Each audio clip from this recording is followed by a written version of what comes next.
Perkenalkan, nama saya Armes Romaha dari mahasiswa Universitas Prima Indonesia, Fakultas Ekonomi jurusan Akuntansi. Saya akan menjelaskan tugas kami akuntansi keuangan lanjutan pertama.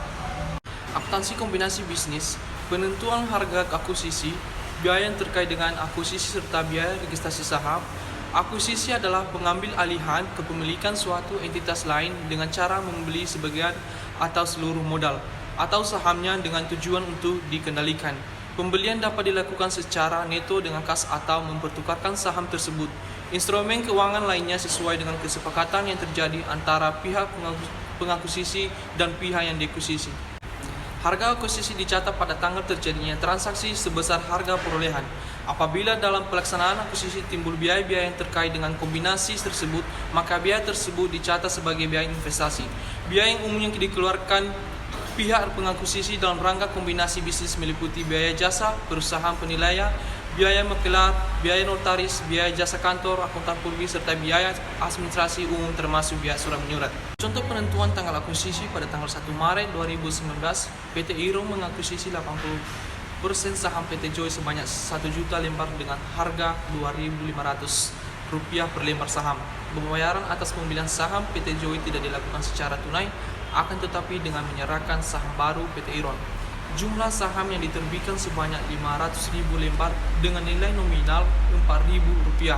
Harga pasar saham PT Iron saat diakuisisi adalah Rp5.000 per lembar saham, sehingga ada tambahan modal depositor atau agio saham sebesar Rp1.000 per lembar saham.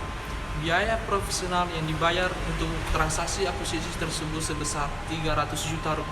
Biaya surat menyurat sebesar 20 juta dan biaya registrasi saham PT Iron sebesar 100 juta rupiah. Berdasarkan keterangan di atas, maka jurnal pada saat akuisisi adalah jurnal atas pembelian saham PT Joy, investasi pada saham biasa sebesar 2,5 miliar rupiah, saham biasa 2 miliar, tambahan modal depositor 500 juta. Jurnal atas pembayaran biaya profesional dan surat menyurat, beban investasi sebesar 320 juta rupiah, kas 320 juta rupiah, jurnal saat registrasi saham PT Joy Iron di Bursa Efek, tambahan modal depositor sebesar 100 juta rupiah, kas sebesar 100. Penentuan nilai wajar pihak yang diakuisisi sesuai PSAK 22 revisi 2010, metode akuisisi mensyaratkan nilai dilakukannya penilaian atas aset perusahaan yang akan diakuisisi dan dilakukan oleh perusahaan jasa penilaian appraisal company. Penilaian ini bertujuan untuk mendapatkan nilai wajar aset yang diakuisisi sehingga dapat ditentukan harga akuisisi yang wajar.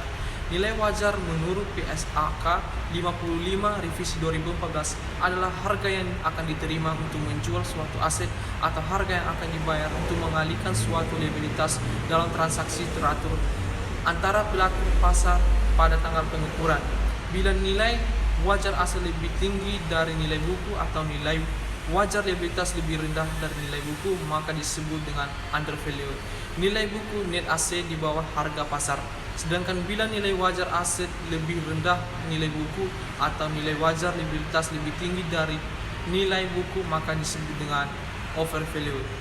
Nilai buku net aset di atas harga pasar. Penentuan nilai wajar dilakukan oleh perusahaan jasa penilaian atas: pertama, aset teridentifikasi yang diperoleh dan liabilitas yang diambil alih; yang kedua, kepentingan pengendali; yang ketiga, kepentingan ekuitas pihak pengakuisisi pada tahap sebelumnya apabila kombinasi bisnis dilakukan secara bertahap; keempat, imbalan yang diambil dan dialihkan setelah pihak yang melakukan akuisisi memperoleh nilai wajar dari perusahaan jasa penilai, maka pihak selanjutnya dapat ditentukan harga akuisisi. Penentuan harga akuisisi ini sangat dipengaruhi oleh nilai yang akan diperoleh dari entitas yang akan diakuisisi. Semakin bernilai entitas tersebut, maka semakin tinggi harga akuisisi yang akan ditetapkan. Sebaliknya, apabila harga akuisisi lebih rendah dari nilai wajar aset yang akan diakuisisi, maka selisih tersebut disebut dengan diskon pembelian dan dicatat sebagai keuntungan atas pembelian dengan diskon. Seluruh diskon pembelian menjadi milik pihak pengakuisisi karena hal ini terjadi akibat negosiasi pihak pengakuisisi dengan pihak yang diakuisisi. Kepentingan non pengendali tidak mendapatkan bagian atas diskon pembeli ini. Contoh penentuan nilai wajar pada tanggal 1 Maret 2019, PT Iron mengakuisisi 80% saham PT Joy sebanyak 1 juta per lembar dan menugaskan perusahaan appraisal untuk menilai kewajaran aset, liabilitas serta 20% saham kepentingan maupun pengendali. Kombinasi bisnis tidak bertahap sehingga tidak dilakukan penilaian atas ekuitas kepentingan PT Iron sebelumnya. Hasil dari penilaian adalah disajikan sebagai berikut. Contoh pertama, perhitungan goodwill.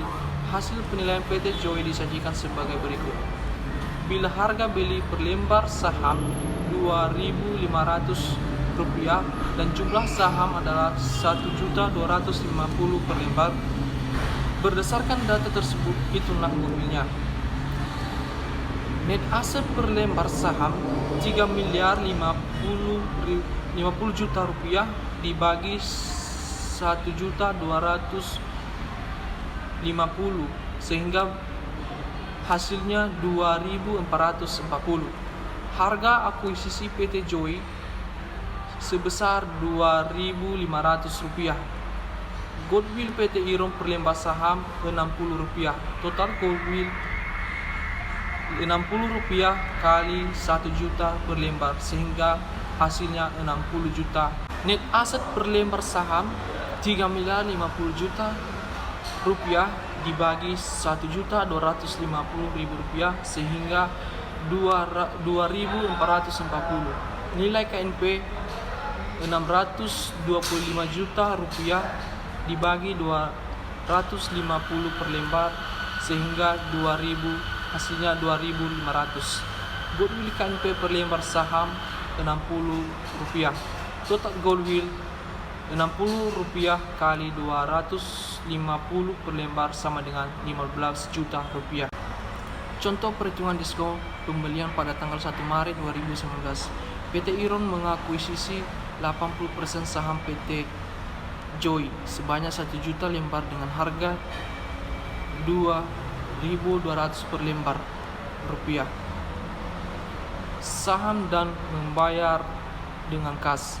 Hasil penilaian PT Joy adalah net asset per lembar saham Rp3.050 juta dibagi Rp1.250 sehingga hasilnya Rp2.440.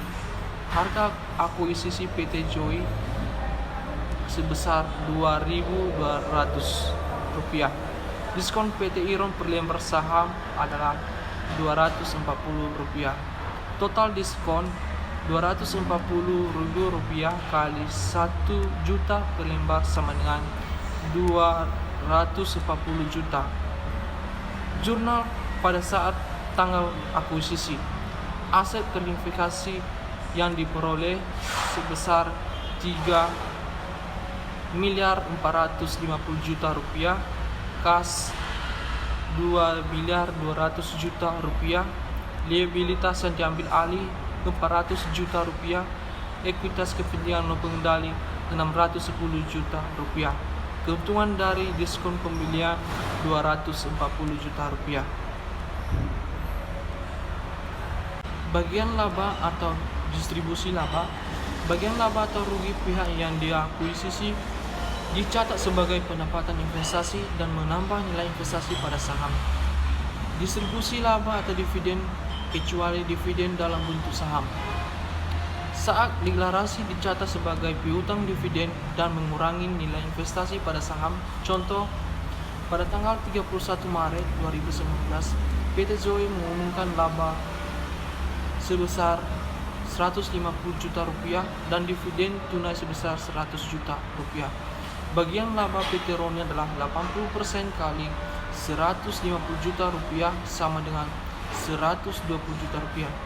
Bagian dividen PT Roni adalah 80% kali Rp100 juta sama dengan Rp80 juta. Jurnal saat pengumuman laba adalah investasi pada saham sebesar Rp120 juta, pendapatan investasi sebesar Rp120 juta. Jurnal saat pengumuman dividen adalah piutang dividen Rp80 juta, investasi pada saham Rp80 juta. Pada saat perhitungan pendapatan investasi, realisasi atas aset yang teridentifikasi atau liabilitas yang diambil alih dicatat sebagai penambah atau pengurang investasi pada saham. Seluruh selisih nilai buku dan nilai wajar, goodwill maupun diskon pembelian pada akhirnya akan